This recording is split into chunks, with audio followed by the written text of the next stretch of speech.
आपने अपने जीवन में ढेर सारी फिल्में देखी होंगी। हर फिल्म केवल एंटरटेनमेंट का जरिया नहीं होता है, बल्कि कुछ फिल्में ऐसी होती हैं जो कि आपको अंदर तक झकझोर देती है और आपके सोच को बदलने का दम रखती है।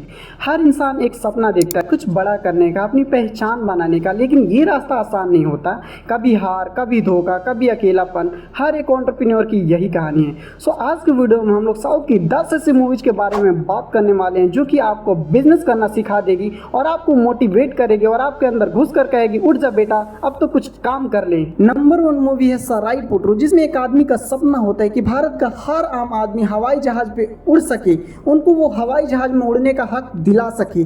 ये मूवी में ये सपना केवल एक बिजनेस आइडिया नहीं था, बल्कि इनोवेशन था, एक क्रांति था। इस मूवी से आपको सीखने के लिए मिलेगा कि अगर आपके सपनों में दम हो तो पैसों का कमी कभी भी आपका जीवन में रास्ता नहीं रोक सकता है। नंबर 2, इनोवेशन सिर्फ किताबों से नहीं मिलता है, बल्कि आपको आपके आसपास के जीवन से भी मिलता है। जैसे कि मूवी में एक्टर एक कबूतर को उड़ते हुए देखता है तो उसे आइडिया आता है क्यों ना मार्केट में हल्की विमान को इंट्रोड्यूस किया जाए। नंबर 2 मूवी है वेरावेलपुर, जिसमें मोहनलाल ने एक आम आदमी के किरदार को दिखाया है जो कि खाड़ी देशों से पैसा कमाकर लौटा हुआ होता है और इंडिया में एक बिजनेस सेटअप करता है, लेकिन वो सिस्टम के जाल में फंस जाता है। जैसा कि आप भी अपने आसपास में देखते होंगे कि कई लोग विदेश जाते हैं पैसा कमाने और सोचते हैं विदेश से पैसा कमाकर आकर इंडिया में छोटा सा बिजनेस सेटअप कर लूंगा और आसानी से जीवन बिताऊंगा। लेकिन इस मूवी से आपको सीखने के लिए मिलेगा कि बिजनेस सिर्फ एक प्रोडक्ट या आइडिया नहीं होता है, बल्कि लोगों और सिस्टम का लड़ाई होता है। कभी कभी आपको सही काम करते हुए भी हार जाना पड़ सकता है, लेकिन आपको ये मूवी सिखाएगी कि आपको अपना एथिक्स,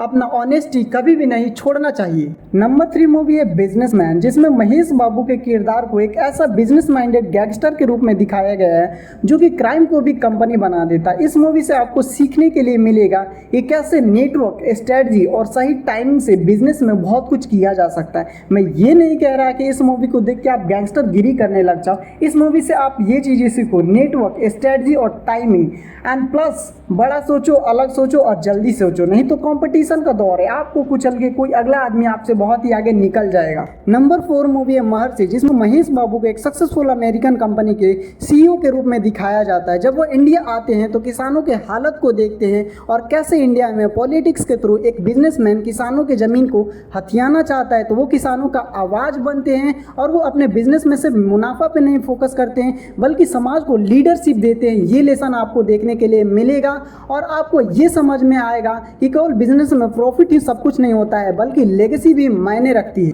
नंबर 5 मूवी है जेंटलमैन, जिसमें एक्टर दिन में तो छोटा सा बिजनेस करता है, लेकिन रात को अमीरों को लूट कर धन इकट्ठा करता है और दिन में गरीबों में बांट देता है। वह अपने गांव में नए नए एजुकेशनल फाउंडेशन बनाता है, जिसमें वो गरीब छात्रों को मुफ्त में पढ़ाता है और बन जाता है आधुनिक भारत का robin hood.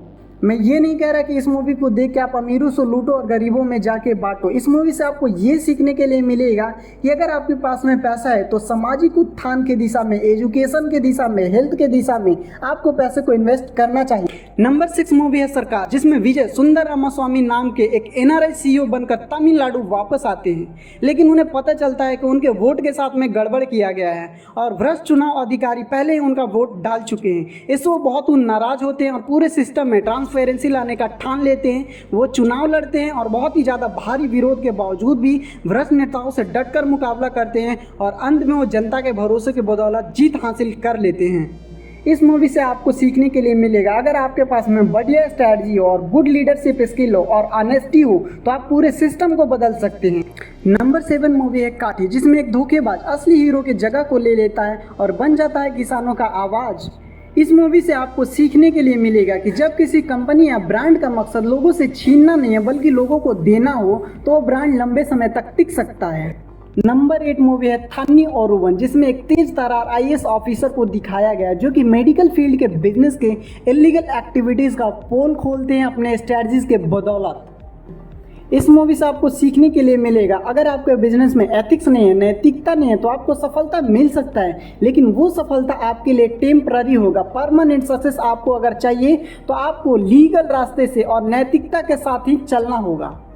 And most important, सच्चाई और रणनीति से आप सिस्टम के एक बड़े लूपहोल का भी भंडाफोड़ कर सकते हैं। नंबर 9 मूवी है वेलैकरन, जिसमें दिखाया गया है कि कैसे बड़ी कंपनी सस्ते और मिलावटी सामान का इस्तेमाल करके आपके फूड प्रोडक्ट्स को बेचती है और इन्हें रोकने के लिए हीरो अपने नौकरी को छोड़कर खुद का फूड ब्रांड शुरू करता है और शुद्ध सामान बेचता है। ये मूवी आपको सिखाती है कि ब्रांड सिर्फ नाम नहीं होता है बल्कि एक ट्रस्ट होता है। शुद्धता, ईमानदारी और क्लियर वैल्यू प्रोपोजिशन के साथ में आप अपने बिजनेस को लॉन्ग रन में काफ़ी आगे ले जा सकते हैं। तन्ने नन्नू, जिसमें एक ऑक्सफोर्ड ग्रेजुएट जब मुख्यमंत्री बनता है तो राजनीति को स्टार्टअप की तरह चलाता है। इस मूवी से आपको सीखने के लिए मिलेगा कि जब आपको सिस्टम बदलना है तो कंप्लेन करने के बजाय खुद को इस सिस्टम में शामिल करना होगा। और मोस्ट इम्पॉर्टेंट, अगर आप में साहस हो, गुड डिसीजन मेकिंग हो और आप में ट्रांसपेरेंसी भी रखने का कला हो तो आप एक सफल लीडर बन सकते हैं। हर फिल्म एक आईना है। कुछ आईने सिर्फ चेहरा दिखाते हैं पर कुछ आईने आपको वो इंसान दिखाते हैं जो आप बन सकते हैं। अगर आपने अभी तक से इन फिल्मों को नहीं देखा है तो जाके इन फिल्मों को देखिए और इनमें छुपी बिजनेस स्ट्रैटेजीज को समझिए। अगर आपको ये वीडियो पसंद आता है तो वीडियो को लाइक कर दीजिएगा और कमेंट में ज़रूर ये बताइएगा किस मूवी ने आपको सबसे ज़्यादा सोचने पर मजबूर किया और चैनल को सब्सक्राइब कर लीजिएगा ऐसे वीडियोज देखने के लिए।